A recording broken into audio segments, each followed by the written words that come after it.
సొంత ఇంట్లో దొంగతనం చేసి అత్తగారికి దొరికిపోయావు. ఆ డబ్బు ఎందుకు తీసావన్న సీక్రెట్ ఇప్పటికీ ఎవ్వరికి తెలియకుండా బాగానే దాస్తున్నావు.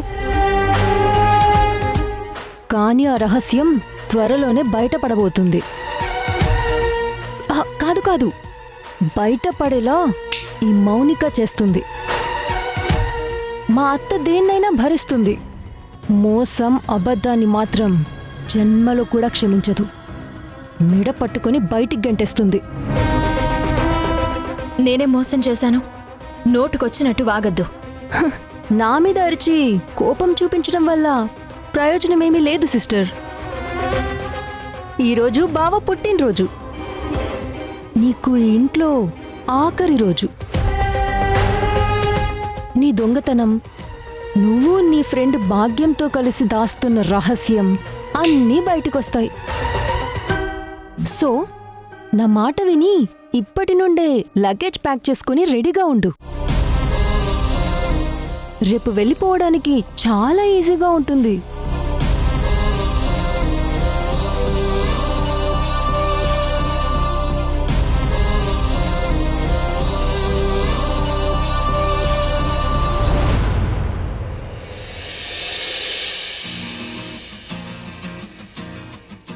ఏమండి, కాఫీ తీసుకోండి.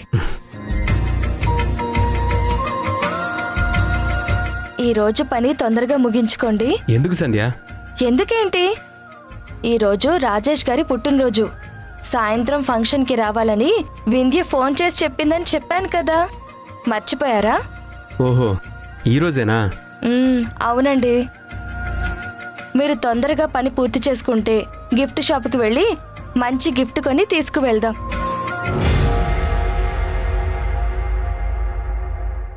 ఒట్టి చేతులతో వెళ్తే బాగోదు కదా.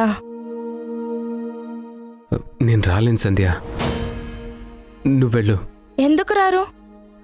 అంటే అంటే అది సేట్ దగ్గరికి వెళ్ళాలి, మాట్లాడే పనుందని సేట్ ఫోన్ చేశాడు. అదేంటి, సేటు ఊరెళ్ళారని నిన్నే కదా చెప్పారు. అంటే అంటే ఆ సేట్ కాదు, వేరే సేట్. ఏమండి, మనసు తెలిసిన మనిషి ముందు అబద్ధం చెప్పడం అంత తేలిక కాదు. మీ నోరొకటి చెబుతూ ఉంటే మీ కళ్ళు వేరే మాట్లాడుతున్నాయి.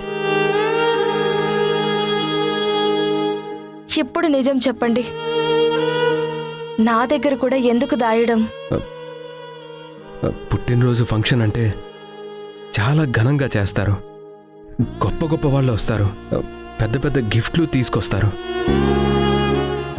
చెప్పుకోవడానికి సిగ్గుగా ఉంది, కానీ తప్పటం లేదు సంధ్య. నా జేబులో 100 రూపాయలు కూడా లేవు. అందుకే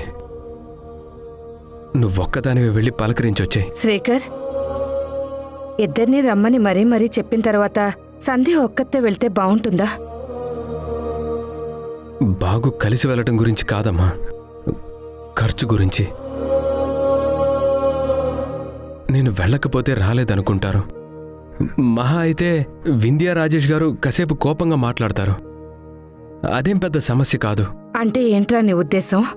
సంధ్య ఒక్కతే వెళ్తే ఏం పట్టుకెళ్ళక్కర్లేదా? ఫ్రెండ్ దగ్గర తనకి ఇబ్బందిగా ఉండదా?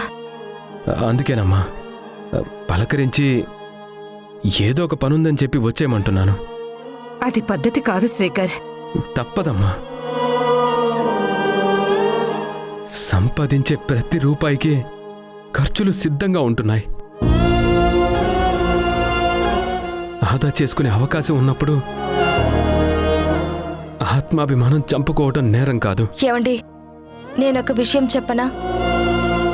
మనకి ఏ కష్టం వచ్చినా వింధ్య రాజేష్ గారు కబురు పెట్టకుండానే వస్తారు, అడగకుండానే సహాయం చేస్తారు. మనల్ని వాళ్ళ కుటుంబ సభ్యులు అనుకుంటున్నప్పుడు, వాళ్ళ అత్తగారు ప్రత్యేకించి రమ్మని ఫోన్ చేసినప్పుడు కూడా వెళ్ళకపోవడం మన తప్పే అవుతుందండి. శ్రీకర్, మన సంధ్యని శత్రువులా చూసే వాళ్ళ అత్తగారే రమ్మని చెప్పిన తర్వాత వెళ్ళకపోతే ఇంకా కోపం పెంచుకుంటుందిరా. నా మాట విను, సంధ్య నువ్వు కలిసి వెళ్ళండి. అది కాదమ్మా. ఇప్పుడు గిఫ్ట్ కొనడమే కదా సమస్య. బహుమతి అంటే బయటే కొనక్కర్లేదు.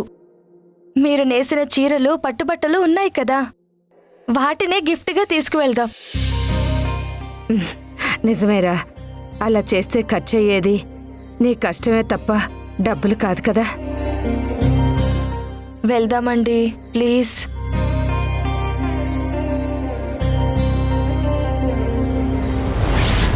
ఈ టౌన్లోనే పేరున్న కుటుంబం అయ్యుండి కూడా ఆఫ్టర్ ఆల్ ఒక అమ్మాయిని పట్టుకోలేకపోయావంటే నిన్నేమనాలత్తా? ఇది మరీ బావుందే. అమ్మాయి అమ్మాయి అంటావు తప్ప ఊరు పేరు అసలు కనీసం ఫోటో అయినా నాకిచ్చావా? ఫోటో తీయాలనుకుంటేనే కదా ఆ ఫోన్ పగలగొట్టింది. ఈసారి కనిపిస్తే ఫోటో తీయడం కాదు, డైరెక్ట్గా నా దగ్గరకు లాక్కున్రా. ఈసారి కనిపిస్తే మాత్రం కాళ్ళు చేతులు కట్టి కారులో పడేసి నీ ముందుకు తీసుకొస్తానత్తా. ఆయన్ని ఇంట్లో చూడగానే మా అత్తయ్య గారు చాలా సంతోషించారు. నిజంగా నువ్వు రాజేష్ గారు రాకపోయి ఉంటే. అమ్మా తల్లి, నీకు నీ థ్యాంక్స్కి ఒక దండం. ఈ రుణాలు కృతజ్ఞతల గురించి విని విని నాకు విసుగొచ్చింది. అది తప్ప వేరే టాపిక్ మాట్లాడు.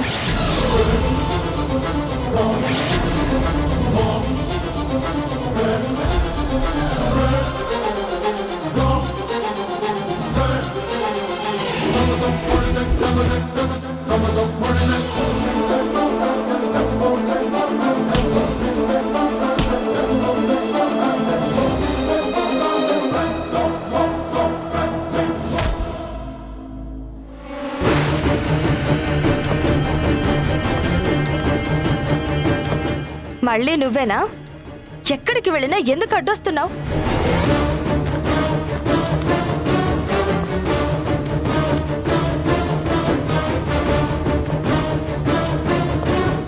అడ్డొచ్చింది నువ్వు, నన్నంటావేంటి? ప్రతిసారి మిస్టేక్ చేసేది నువ్వు, బ్లేమ్ చేసేది నన్నా? హలో, ఎవరే? ఎవరితో మాట్లాడుతున్నావు? ఛ! హలో, ఎవరి మీద కోపం చూపిస్తున్నావు? ఏయ్ ఆగు. ఫోన్ దొంగలు ఎక్కువైపోయారు. చూశాను కాబట్టి సరిపోయింది, లేదంటే. హలో, నువ్వు చూసావు కాబట్టి నేను ఆగలేదు. నా ఫోను నీ దగ్గరుంది. ఇది తీసుకోవడానికి నేను ఆగాను. ఛే! హలో సంధ్య, ఎవరితో గొడవ పడుతున్నావు? ఏమైంది? అయ్యో, ఇంకెవరు? కళ్ళు నెత్తికెక్కి కారుతో గుద్దుపోయిందని చెప్పాను కదా, అదే మళ్ళీ నాకు దర్శనమిచ్చింది. ఎక్కడున్నావో చెప్పు, నేనిప్పుడే వస్తాను. అయ్యో, అదేం వద్దు వింధ్యా.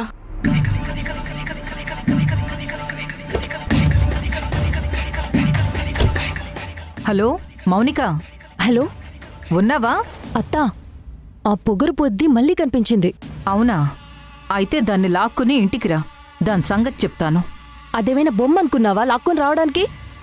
ఇది అసలే పబ్లిక్ ప్లేస్, నేనేం చేసినా న్యూసెన్స్ అవుతుంది. అయితే కనీసం ఫోటో అయినా తీసి పంపించు, అసలు అదెవరో నాకు తెలుస్తుంది. సరే, నువ్వు కాల్ కట్ చేయి, నేను ఫోటో తీసి పంపిస్తాను.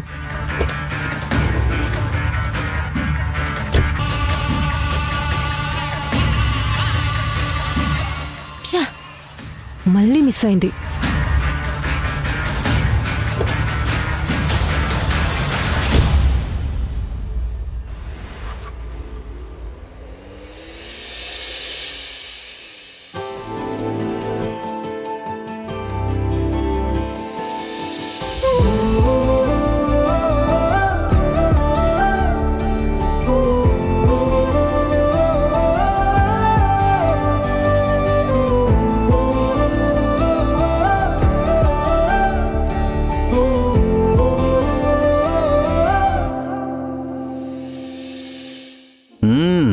ఎలా ఉంది మావయ్య డెకరేషన్? బాగానే ఉందమ్మా, నాకు చాలా కొత్తగా అనిపిస్తుంది. ఈ ఇంట్లో ఎప్పుడూ పుట్టినరోజులు ఇంత ఘనంగా చేయలేదు. ఇంతకు ముందు వేరు, ఇప్పుడు వేరు మావయ్య. మౌనిక వచ్చిందంటే ప్రతిరోజు పండగలా ఉండాలి. అలాంటిది బావ పుట్టినరోజుకి ఈ మాత్రం హడావిడి లేకపోతే ఎలా చెప్పండి? ఈ ఫంక్షన్ గురించి రాజేష్కు తెలుసా? వాడు ఒప్పుకున్నాడా? అదేం ప్రశ్నండి, వాడిని అడగకుండా ఈ ఏర్పాట్లన్నీ చేస్తాం అనుకున్నారా? అది కాదు వాణి, మన రాజేష్కి ఇలాంటివి ఇష్టం ఉండవు కదా. రాజేష్ కూడా ముందు వద్దన్నాడండి. పాప పుట్టిన తర్వాత మా అబ్బాయి తండ్రిగా మారిన మొదటి పుట్టినరోజని అతి కష్టం మీద ఒప్పించాను. అత్త కష్టం బావ ఇష్టం వృధా కాకూడదని నేనే దగ్గరుండి ఏర్పాట్లన్నీ చూసుకుంటున్నాను మావయ్య. నువ్వు కాదమ్మా, వింధ్య దగ్గరుండి చూసుకుంటే ఇంకా బాగుండేది. ఇంతకీ తన అభిప్రాయం అడిగావా? బావే ఓకే చెప్పినప్పుడు మళ్ళీ వింధ్యను అడగడం, ఓటింగ్ పెట్టడం ఇదంతా టైం వేస్ట్. ఒకవేళ తనకిష్టం లేదంటే మాత్రం ఈ సెలబ్రేషన్ మొత్తం క్యాన్సిల్ చేస్తామా ఏంటి? తప్పు మౌనిక, అలా మాట్లాడకూడదు. రాజేష్ నీకు బావ మాత్రమే, కాని వింధ్యకి తాళి కట్టిన భర్త, కలకాలం తోడుండే బంధం. అలాంటప్పుడు ఈ ఏర్పాట్ల గురించి వింధ్యకి చెప్పడం, ఆమె అభిప్రాయం తీసుకోవడం గౌరవం ఇవ్వడం అవుతుందే తప్ప టైం వేస్ట్ కాదు. ఏమండి, మౌనికేదో తెలియకుండా మాట్లాడింది, కాని వింధ్యకు చెప్పకుండా ఇదంతా ఎలా చేస్తాం అనుకున్నారు? తనకు కూడా ఇష్టం అని చెప్పిన తర్వాతే మౌనిక ఈ ఏర్పాట్లు చేస్తుంది. గెస్ట్లు వస్తున్నారు, మీరు వెళ్ళి వాళ్ళని పలకరించండి. ఏంటత్తా మావయ్య నన్ను పరాయిదాన్ని చేసినట్టు మాట్లాడారు? బావ కోసం నేనేం చేసినా తప్పుగానే చూస్తున్నారు. ఆ వింధ్యతో పోల్చి నన్ను తక్కువ చేస్తున్నారు. తక్కువ చేయడమని కాదే, భార్యాభర్తల బంధంలో కన్నవాళ్లే పరాయి వాళ్ళవుతారు. రాజేష్కి ఇష్టం లేని పని వింధ్య చెయ్యదు కదా. తనకి చెప్పారా లేదా అన్న విషయం గురించి అడిగారంతే, అంతకు మించి ఇంకేం లేదే. అంతేలే, నువ్వు కూడా ఈ ఇంటి మనిషివే కదా. నా బాధ నీకెందుకు అర్థమవుతుంది? బాధ? ఇందులో బాధపడ్డానికేముంది? నాకు తెలియక అడుగుతున్నాను. ఇక్కడికొచ్చింది నువ్వు నాకు సహాయం చేయడానికా, లేకపోతే నీ బుర్రలో వేరే ఆలోచనలు ఏమైనా ఉన్నాయా? వేరే ఆలోచనలా? చచ్చా, అలాంటిదేమి లేదత్తా. Hello Monica madam. రండి ఎస్ఐ గారు. ఎస్ఐ గారు, మీరేంటిక్కడ? నేనే రమ్మని చెప్పానత్తా. నువ్వా? పార్టీ పేరుతో మనం ఆడబోయే ఆటకి దొంగలొస్తున్నారు. మరి వాళ్ళని పట్టుకోవడానికి పోలీసులు రాకపోతే ఎలా? ఏంటి మౌనిక ఇది? గుట్టిగా చెయ్యాల్సిన పనిని గుంపు మధ్య చేస్తానంటే ఎలా? ఈ పార్టీలో పోలీసుల్ని చూస్తే వచ్చే గెస్ట్లకి, ఇంట్లో వాళ్ళకు కూడా రకరకాల డౌట్లు వస్తాయి కదా. మేడం, మేం మఫ్టీలో ఉన్నాం కదా, ఎవ్వరికి డౌట్ రాదు, మీకే ప్రాబ్లము ఉండదు, నాది గ్యారంటీ. ఎస్ఐ గారు, సంధ్య, భాగ్యం ఇద్దరూ పార్టీకొస్తున్నారు.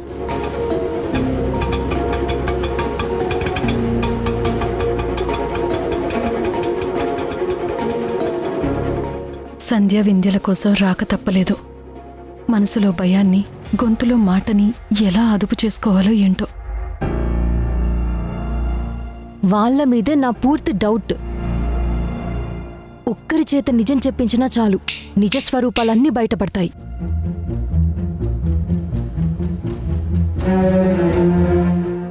పిన్ని,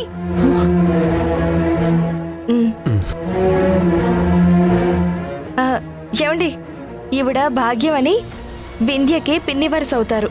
నాకు కూడా బాగా తెలుసు. నా భర్త శ్రీకర్. నమస్కారం అండి.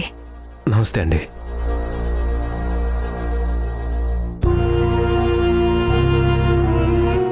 రండి, లోపలికి వెళ్దాం.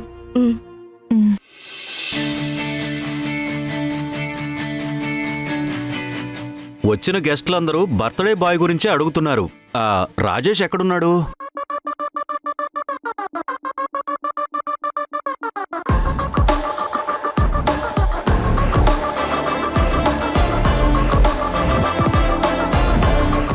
అదిగో హీరో గారు వస్తున్నారు.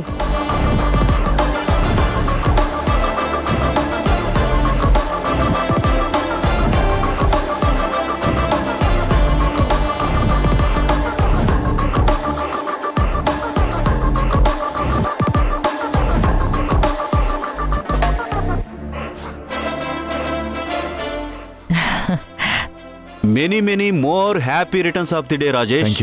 థ్యాంక్ యూ నాన్న. అమ్మయ్యా, బావ మొహంలో నవ్వు ఇప్పుడు చూశాను. వింధ్య ఎక్కడా? పాపను రెడీ చేస్తుందమ్మా.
నాకు కాల్ వస్తుంది. ఓకే. హలో.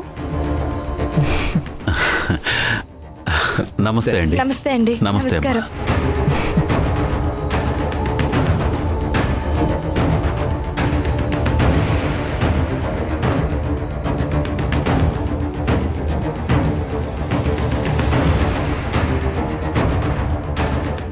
రావాల్సిన ఇద్దరు వచ్చారు, ఉండాల్సిన ఇద్దరు ఎక్కడికి వెళ్ళారు?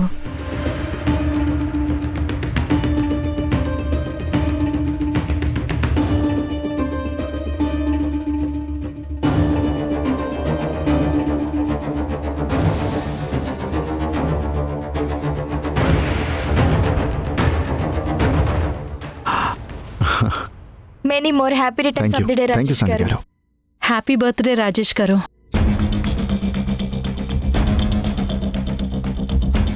మీరు భాగ్యం గారు వింధ్యకి పిన్ని వరుస అవుతారు. లాస్ట్ టైం వాళ్ళ అమ్మాయి కాలేజ్ సీట్ కోసం మాట్లాడడానికి వచ్చారు. అవునండి, అప్పుడు మీరు ఇంట్లో లేరు. అవునా? ఈ విషయం నాకు వింధ్య కూడా చెప్పలేదే. ఆ, ఏదో హడావిడిలో పడి మర్చిపోయి ఉంటుంది.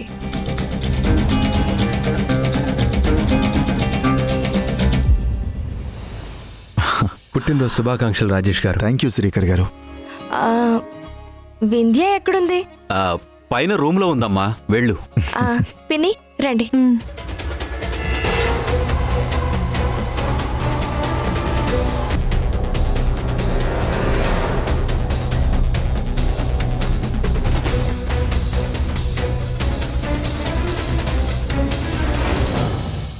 రాజేష్, మీరిద్దరూ మాట్లాడుకుంటూ ఉండండి, నేను ఇప్పుడే వస్తాను. ఓకే నాన్న. హ్యాపీ బర్త్డే అండి. థ్యాంక్ యూ అండి. Happy birthday thank you so much. Srikar, మీ అమ్మగారి హెల్త్ ఎలా ఉంది? బాగానే ఉన్నారు. మొండి మనిషి, రెస్ట్ తీసుకోవడం తప్ప అన్ని పనులు చేస్తుంది. మీరు సంధ్య గారు గట్టిగా చెప్పాలి. హెల్త్ కన్నా ఏది ముఖ్యం కాదు కదా. ఆ విషయం మా అమ్మకు కూడా తెలుసు. మా ఆరోగ్యం గురించి సలహాలు ఇస్తుంది తప్ప తను మాత్రం పాటించదు.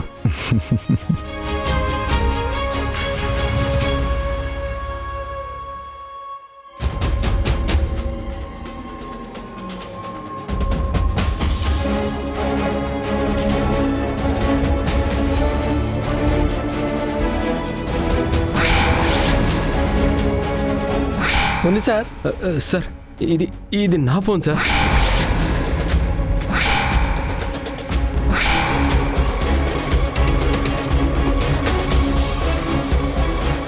వీడు నా ఫోన్ కొట్టేసిన దొంగ ఈ పార్టీకి ఎందుకు వచ్చాడు?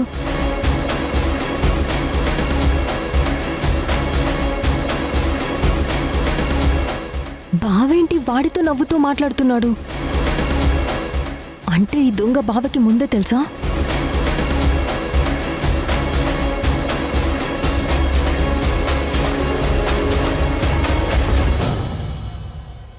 ఈరోజు మా ఇద్దరి బ్రతుకు భవిష్యత్తు మీ మీదే ఆధారపడుంది. ప్రతిరోజు సంధ్య గురించి మాట్లాడుకోవడమే తప్ప ఒక్కసారి కూడా చూడలేదు. కాసేపు వెయిట్ చేయి, ఖచ్చితంగా చూద్దు గాని. ఈరోజు జస్ట్ చూడడమే కాదత్తా, అంతకు మించి పనుంది.